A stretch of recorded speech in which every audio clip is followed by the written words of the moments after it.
afternoon. For anyone who doesn't know me, I am Uncle Kelly.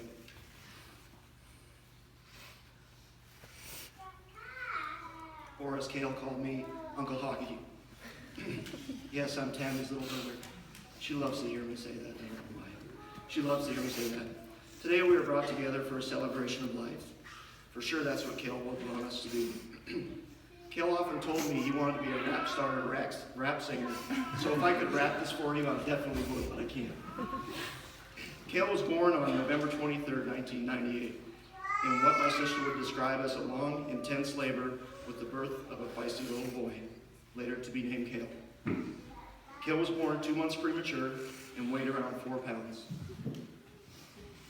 Tammy said that he was so small that she could wrap her thumb and middle finger across his entire chest. For sure, this is the Kale we all know.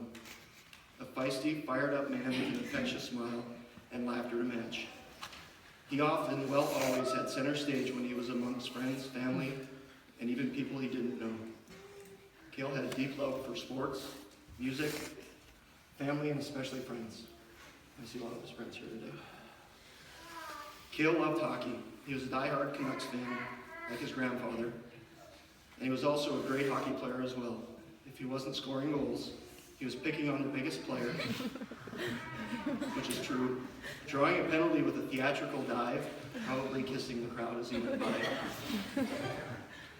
or even spending multiple trips to the penalty box, which he did spend a lot of time in the penalty box. I bet when he was on the ice, he was trash-talking everybody. I, unfortunately, did get a chance to play hockey with him, and I wish I would have. Another love for him with his friends was playing slow pitch. He could often be heard in center field bellowing the lyrics from the John Fogerty song, "Put me in, coach, I'm ready to play today," as he was dancing around center field, making some amazing catches, from what I understand. Or possibly dancing with his princesses, right? Princesses? To a song from Darius Rucker, "Rock Me Baby Like a Wagon Wheel." Gosh, I even got to see a video of him doing the worm on New Year's Eve, which was Kale. And I got to see him in a video, and you can probably see these on Facebook. They're out there of him teaching his nieces and nephews how to skate. It's very important for him. It's a very important family life. Kale was a giving person. Just this Christmas, he volunteered to hand out food hampers. This is special to me because Kale was the guy, if you needed $10, he only had 5. He would come up with that $10 for you because you needed it, and he would go days without having that money. We all know this. Just to make sure that you were okay, and that was very special to me. This is a guy who helped out the less fortunate during Christmas time and gave himself up. Amazing, so generous. I have to tell you, I have to break away from this a little bit. Last night I was fortunate enough to spend some time. The younger guys invited me down to hang out with them at Tegan's house, and it was amazing to see the spirit there. There's a lot of people laughing, drinking a lot of like water and orange juice. And you can imagine the scenario. And they all had a wonderful story about Kale. And I so bad wanted to jump in and tell a wonderful story, but I saved it for today. A few years ago, we used to have, or since I was a kid, we've had a swimming pool at our house. And we always had family get-togethers.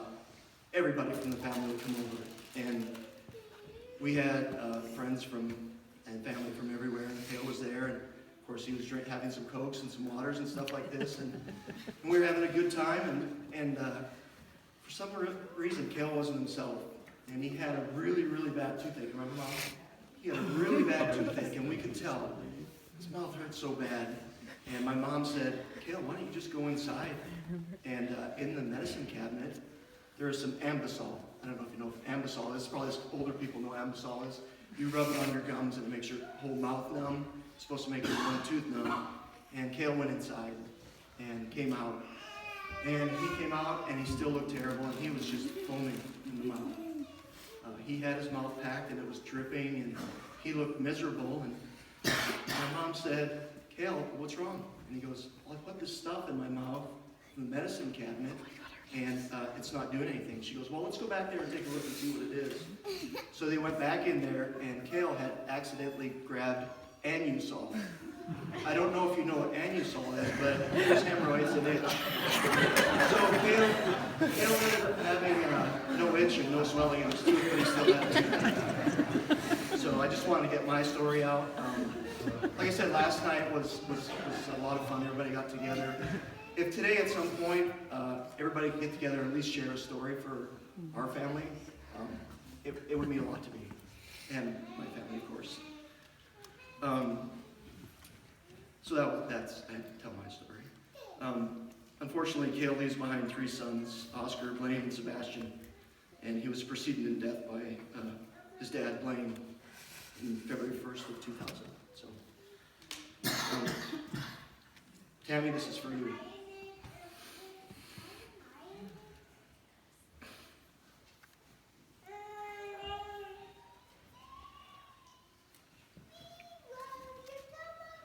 Many of you may or may not know that Kale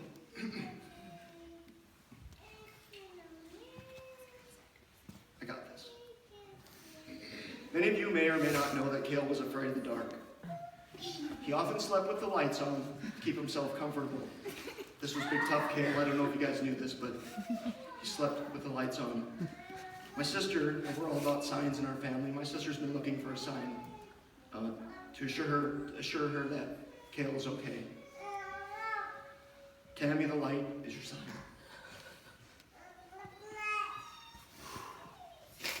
In the Bible, there are 21 references to light. 21 verses to light, and over 100 references in the Bible. I can assure you, he is safe in the life of heaven with his dad. I got your back, Mama. He'd tell his mom that all the time. I got your back, Mama. Kale lived largest life and would want you to do the same. So let's celebrate the life of Kale, Robert, John, Herb. Please all get together and share a favorite moment with someone you may or may not know. Thank you.